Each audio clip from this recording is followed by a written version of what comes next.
بسم الله الرحمن الرحيم الحمد لله رب العالمين الحمد لله الواحد الأحد الفرد الصمد الذي لم يلد ولم يولد ولم يكن له كفوا أحد الحمد لله حمدا يوفي نعمه وكافي مزيده اللهم صل على سيدنا محمد الفاتح لما أغلق والخاتم لما سبق ناصر الحق بالحق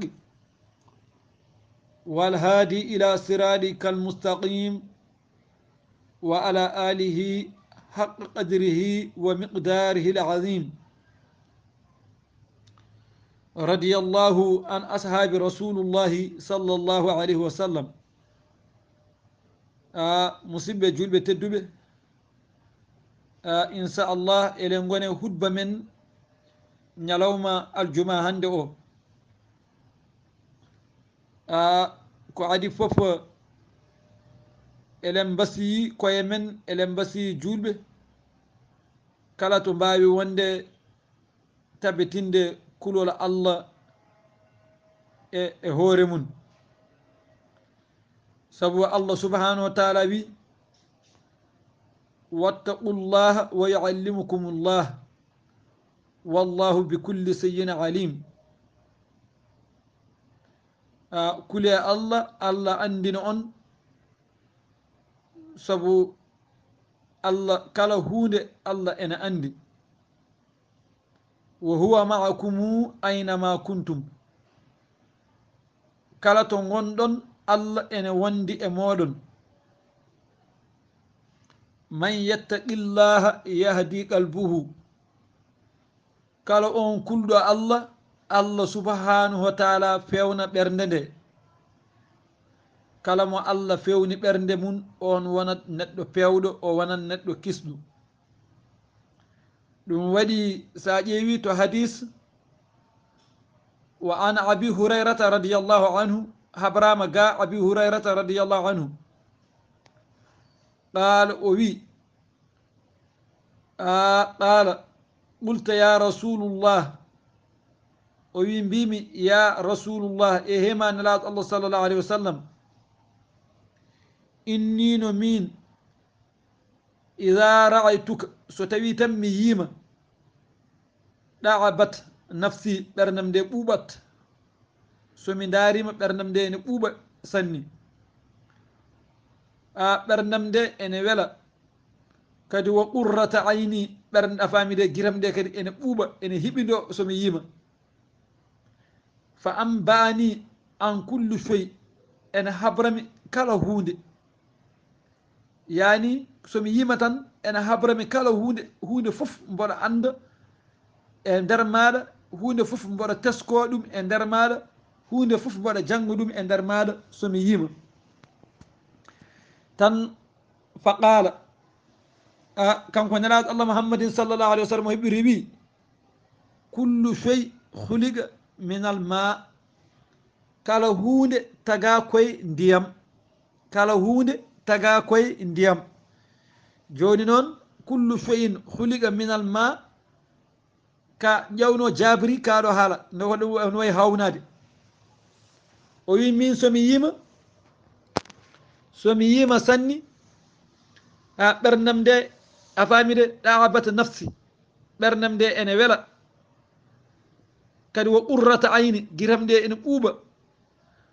fa ambani an kullu shey ene habrami kala hunde ene habrami kala hunde e jigolam ngol e maɗa tan fa qala o heɓɓiti o wi kanko ñalaɗo allah muhammadin sallllahu alayhi wa sallam kullu shey huliga minal ma kala hunde taga koye ndiyam est ce que ka wis allah joni oɗo damir kaɗo haala so tawi ko hawri e pamɗo haqiqa ma faam ndehe kala hunde yalti koye makko kanko nelaɗo allah muhammadin sallllahu alayhi wa sallam qalat o heɓɓiti o wi kanko abi hurairata radiallahu anhu qulta keɓɓirimi mbimi ya rasulullah e hema nelaɗo allah muhammadin sallllahu alayhi wa sallam ambi'ini amba'ani ana amrin ida akhadta bihi dakhalta aljannata habram a fiyahu mo ganduɗa sa habri kam ɗum somi golli ɗum beele mboɗo natiri ɗum aljanna habram fiyahu mo ganduɗa beele on fiyahu so hunde nde ganduɗa somi golli ɗum ene wonanami sababu mi natira ɗum aljanna qala tan kanko nelaɗo allah muhammadin sallllahu alayhi wa sallam o heɓɓiri o wi abi hurayrata afsa salam saɗi salminadu lamdu cer julɗo e julɗo sa fotti e julɗo hono ma wi ɗum assalamu aleykum wa rahmatullah kankone o wima wa aleykum salam wa rahmatullah yo kisal woni e ma kankone o wiya yo kisal allah woni e ma malla sa welama ɓeyda assalamu aleykum wa rahmatullahi taala wa barakatuhu kankone o wima wa aleykum salam wa rahmatullahi taala wa barakatuhu julɗo e julɗo ko ni mbaddata julɗo saabu salminandu ko duwawu o wi laɓɓin salminandu mbasa wirtade mbiya comment ça va bien mbasa ɗe ɗoji tan mayɗi ɗe ganduɗa calminade taw wona calminade l'islam julɗo salminta ko salminadu l'islam o wi afsa salam laɓɓin salminadu ma wa aɗa ama ɗaman laɓɓin ñamde ma malla ñammin ñamde ma won kara siru def ñamde ñamda e miskineɓe malla ittu e naf a famide e maɗa dokka miskineɓe balla julɓe wa sil arham jokku enɗam ma jokko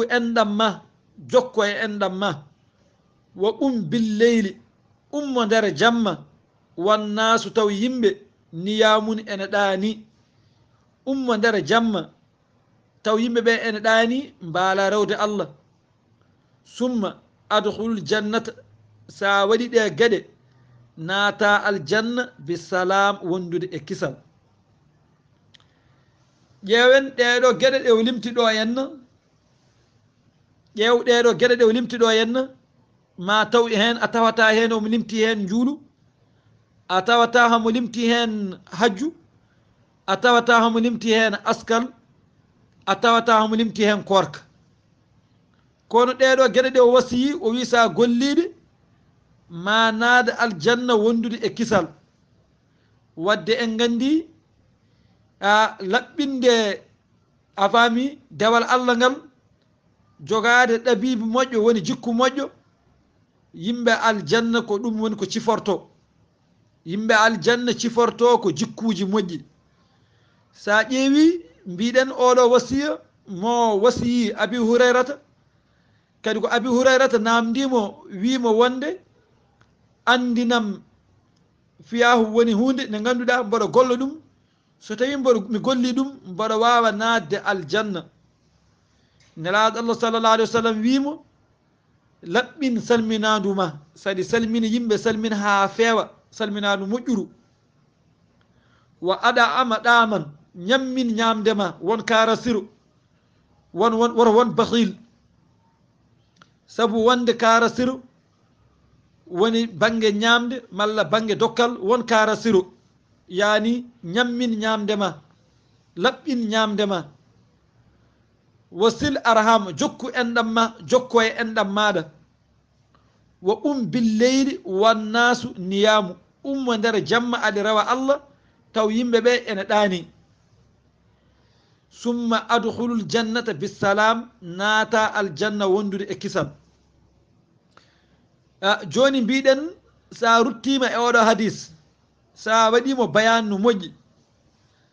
aɗi tawa ɗo henna haala hajju ala ɗo haala askal ala ɗo haala korka ala ɗo kono ene jangguinma ɗeɗo gueɗe wawa duumade ene golla ɗeɗo gueɗe so wona o timminoy ɗi to farillaji sabu neɗɗo calminowo calminali moƴƴi julɗo e julɗo ɗum ko duwawu fewnanmo neɗɗo karasira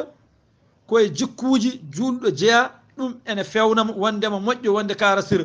o heɓat weliyo Allah o heɓat weliyo julɓe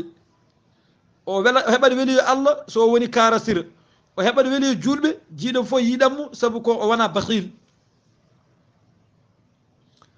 jokkowo endam on ko jokkiɗo e Allah saabu Allah wi jokkowo endam fof ko jokkiɗe mum taƴiɗo endam ko taƴiɗo ɗum gummoroɗo nder jamma ene rewa Allah yimɓe ene ɗani on eɗen gandi gollirta yengo saabu ko addinimo wawde ummade jamma hamo rewa Allah ko on ke woppata farillaji ñalawma ɗi waddanen golloɗe golle summa adkhulu jannata bisalam mawnade aljanna wondude kisal nde tawno wa min alleyli fatahajjat bihi nafilatan ay yaqulu rasulu sallllahu alayhi wa sallam kanko ɗo Allah subahanahu wa taala winoma nder jamma ummo gona e rewde Allah aɗa nafla ɗon aɗa golla ɗon golle moƴƴe kanko nelaɗo Allah sallllahu alayhi wa sallam o haali ɗon e hadis makko tedduɗo o yaqulu rasulu sallllahu alayhi wa sallam kanko nelaɗo Allah muhammadin sa sallam wi inna fi lleyli ene e nder jamma satan air la yuwafiquha abdan muslim yasalu llaha fi'an illa aɗahu iyahu ene e nder a faami jamma air goto mo ganduɗa oɗon air hay maccuɗo Allah goto ummataw ene rewa hen Allah so hawri oɗon air so wona kala ko ñaagui Allah Allah waɗanamo so ñaagui ko aljanna Allah hokkamo so ñaagui ko cellal kisal Allah waɗanamo so ñaagui kadi ko alɗude Allah alɗinamo so mooli Allah ko Allah a famide musibbaji Allah dandamo on air ɗum ko kala jamma Allah subhanahu wa taala ene jippo ha asaman jimɗo e meno e kattanɗe makko ɗum koye kattanɗe Allah wiyete sabu Allah kañum hay goto wawa wiide ko dow woni wawa wiide ko less woni kono ko sifaji ɗi ganduɗa anduɓe ene cifo hono no Allah subhanahu wa taala a famide haaldi nelaɗo Allah sa sallam haaldi hadisul qudsi wadde nden holko jippintamo ɗon yani hamo ɓalliro yurmede makko hamo ɓallira ɗum e jeyaɓe makko kala gummiɗo e on waktu ɗin waktuji air goto nen e nder jamma oɗon air kala on ñaguiɗo Allah e on waktu Allah ruttata duwa makko jaɓat tan ma dama jillani gueɗe tati ma dama wona tajje enɗam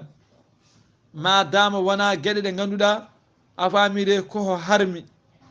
ma dama kadi wona kadi yacinde wiide joni malla sa haaji wannami sa haajani ala a jogoto anniya timmuɗo ganda ko ñaguiɗa o Allah ne wawi waɗandema ko ɓuuri ɗum fiɓake Allah ko bismillahi rrahmani rrahim alhamdulillahi rabbil alamin alhamdu kullu alhamdulillah wassalatu kullu salamin ala rasulillah alhamdu والشكر على دوام ملك الله اللهم صل على سيدنا محمد وعلى آل محمد عدد ما في علم الله صلاة دائمة تدوم بدوام ملك الله رضي الله عن أصحاب رسول الله صلى الله عليه وسلم musidɓe julɓe tedduɓe eɗen goni e hutba men ɗimmijo ñalawma aljuma hande o ha joni ko fati alhaali wasiyaji ɗi nelaɗo Allah sallllahu alayhi wa sallam wasiyino leñol makko e sahabaɓe makko wa wasiyata annabiyu sallllahu alayhi wa sallam li ibni abbas oɗo wasiya o wasiyino ɗum ko ibnu abbas fa ana ay ibnu abbas fa an ibnu abbas habrama ga ibnu abbas radiyallahu anhu weli allah wanmako allahuma amin qala o wi kanko ibnu abbas kunta halfa rasulullahi sallllahu alayhi wa sallam yawman waɗino saaha goto ñalawma goto mboɗo woni caggal nelaɗo allah muhammadin sallllahu alayhi wa sallam fa qala o heɓɓiti o wi kanko nelaɗo allah muhammadin sallllahu alayhi wa sallam ya gulam e hema cugolel inni uallimuka kalimatin e hema cugolel argayi mi andinma konguɗi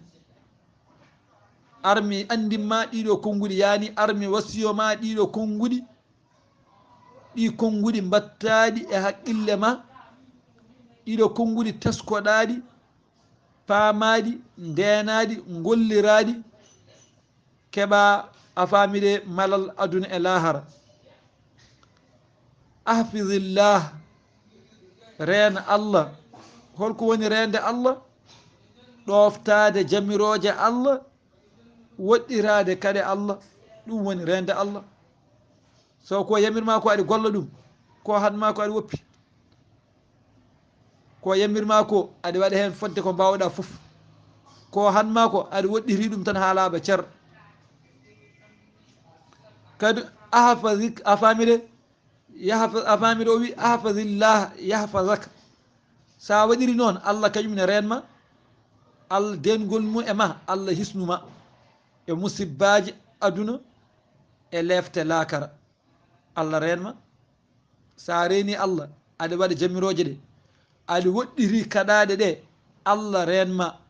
allah renirtuma allah danduma e musibbaji aduna danduma e lefte lakara ɗum waɗi ahfadillah ren allah tajidhu tujahaka ren allah tan tawama yeeso ma holko woni rende allah tawa allah yeeso mum a wakkilo e allah a sa wakkilima e makko fiyahuma foof allah waɗi hen taysir wakkilo e allah fiyahuma foof allah waɗa hen newuya ɗum tagi o heɓɓiri o wi ko rewni e kaɗon haala ida saalata fasalullah so tawi aɗi ñaago allah ayi saɗi ñaago allah woni wakkilo e makko tan o newna fehuji maɗa ida saalata so tawi aɗi ñaago ay fasalullah ñaago allah ñaagomo tan kanko wa ida staanata so tawi aɗi wallino kulu huli e caɗele fasta in billah wallino ɗo allah ɗo tan wallinomo sembinoromo wullitomo ñaagotomo alhaali fiyawu maɗa ko jiɗɗa ko ñaagomo ko kulɗa ko moolomo ɗum woni wakkilade makko nde timmi o rutti holko rewni e wasiya o wa alama andu annal a famira annal ummata law ijtama'at ala an yanfa'uka bi shay lam yanfa'uka illa bi shay qad katabahu llahu laka andu leñol ngol pop andu windere nde pop yimɓe hen e jinneji hen kamɓe pop soɓe ndendi ɓe mbi haɓe naf'uma hunde haɓe mbaɗanma hunde ɓe mbawa naf'udema hunde nde ɓe mbawa waɗandema hay hunde so wona nden hunde nde ɓe jiiɗi waɗandema nde allah windino e ɗum e ma allah farlidin ɗum e ma yani kala ko allah feccanma ɗum soɓe dilli hen sababu tan wonat kono kala ko feccanoho e ma fesaha e ma hayso aduna fof dillini ɗum hen sababu wawa wadde andir noon kadi ndenira hono noon pamira noon kadi haɗani ɗon walaw ijtamu u ala an yadurruka bi shay lam yadurruka illa bi shay qad katabahu llahu aleyka kamɓe pop kadi soɓe ndendi yimɓeɓe pop so ndendi jinneji ndi tagore nde foof rendi wi ene lorluma ene ƴeewa holno lorlirtuma e hunde hay hunde ɓe mbawa lorludema so wona koɓe jiiɗi lorlirdema ko ɗum ene fesono e ma soɓe dillini hen sababu tan ya lor a lorata kono so tawi tan koɓe pewji ko pop fesa hema Allah fesani ɗum e tinema hay gote mabɓe aduna o foof so rendi yiiɗi lorlirdema ɗum wawa lorlirdema wadde nden rufi'atul aqlam wa jafahati suhuf andu kayitaji kuɗol windi kayitaji joori kayitaji cojji yani kala kone heɓannoma an ibnu adama Allah fesi ɗum gila e nder toɓɓere ranga kala kadi heɓanno Allah fesi ɗum gila adi woni e nder toɓɓere ranga foti ko gandal mun foti ko jawdi mun foti ko laamu mun foti ko a famide daraja mun kala kene heɓannoma Allah fesi ɗum e ranga joni sa ruttima oɗo hadis kaɗo haala pop a waɗi ka bayan alal haqiqa holko tawata ɗo ene wima wonde saɗa yiɗi hebde Allah a renat jamiroje Allah goɗɗirɗa kadi Allah ɗum woni a reeni Allah Allah renma annene ene wima kala ko nderɗuɗa ɓurɗa sattinde jiɗɗa hebde wallinoro Allah tan hassani nawni ɗum e sababu banggue goɗɗo ardin Allah o kam ko ɗum woni ko ballinɗa kañum woni ko gardinɗa so Allah newni ɗum banggue goɗɗo jetta Allah jetta on sababu saabu man la yaskuru qalil la yaskuru kasir wa man la yaskuru nasa la yaskuru llah kala on mo yettara seeɗa on yettara so heewi kala on mo yettara yimɓe yettara Allah kono kam ardin ñagude ma nde Allah wallinoro Allah ñagademo sa gayni ndewna sababu o banggue goɗɗo kadi so tawi a huuli woro lorlihe yimɓeɓe ido lorlihade Allah ido ñagade Allah ido huccide Allah sa gayni ndewna sababu o banggue goɗɗo kono kam ko Allah kam woni ko gardinɗa fiyahu o ko kadi kanko woni mo ganduɗa haade bakkilɗa fiyahu o saabu ganda kanko mo gardinta o addanma ardindemo ko yenenedema so tawi to makko to Allah fesani ɗum o wonata ko fesema ho ko wonata wadde nen ɗaɓɓir teddugal fittanuma kala ko ɗum wawi wonde adlubu risque bi izzati nafsi ɗaɓɓu arsuguma wondude e teddugal fittanuma ɗaɓɓu arsuguma wondude e teddugal fittanuma ɗum woni alal haqiqa so tawi koye liggewi hay hunde woto tinnu hen ha tiiɗa taw ɓa dama aɗa andi ɗum ɗo kay so Allah ne feccema ka keɓawo yaaru hen haqqille gonira hen haqqillantagal aɗa andi ɗum ɗo so Allah feccanima wonata wadde woro force hen woro ɓurtini hen woro jarane nadde e nokkuji ɗi ganduɗa ɗe aɗi yooro tawa yoltorako perda fittanuma taw a heɓani ko jinnoɗa ko an a perduri taw ɗum feccano he maɗa wadde nen ene wima alal haqiqa e oɗo hadis wonde kala kadi waɗa ya jamɗino ya yaaru hen haqqille sa heeɓi yettu hen Allah jetta kala to sababu wawi ummorade sa heɓani hamdini hen to Allah jeneneɗa wonata heɓani ɗo koto Allah ɗo tigui a fami woni ko a famire ko fessano ɗum e maɗa ɗum waɗi goto e men arif billahi ene wiyanno kanko ceerno boyi rahimahullahu anhu dokkuɗo suni ɓeydata dokkaɗo yawi mantata ɗaminaki rokka yawata jawɗo ko rokki nimsani sa ƴeewi ngol ɗo baytowol ngol ɗo jimol ene jangguinma hen ko heewi so neɗɗo hokki hunde o sunima e ko rokki ko on wawa jogorani ɓeydude so neɗɗo rokkama hunde o yawi ko rokka ko o hayri mantude so neɗɗo ɗaminayi hunde rokkama o yawata, so neɗɗo rokki hunde yawi on nimsani ko rokki. sa ƴeewi ko pular kono won noon ko ɗemɗe waliyaɓe Allah, arifina billahi en, hulɓe Allah, lorli hiniɓe Allah, ko annore nde ganduɗa lumiére mo taƴata kala to torsi yeynoto. ɗum waɗi o rutti o sakkitiri haala ko foof ko ya andu kuɗɗol windi kayitaji joori, wadde ene wima an neɗɗanke faam kala ko Allah fesi e maɗa ɗum a yaltara aduna a heɓani ɗum, kala ko fesani e maɗa so yiɗi aduna o foof hirda dawa an goto keddoɗa hen addantama hebde ɗum. wadde nden andu tan jamɗino tan, sa heeɓi jaam yettu hen Allah, sa heeɓi jamolun lorli hinene Allah. saabu yenen tan ko gurduɗa e aduna heni, so tawi tan aɗa fiɓi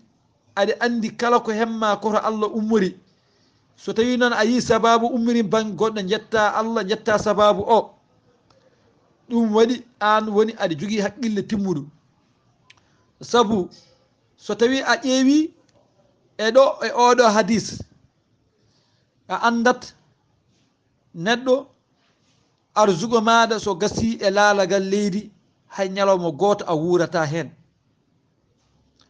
a andat e oɗo hadis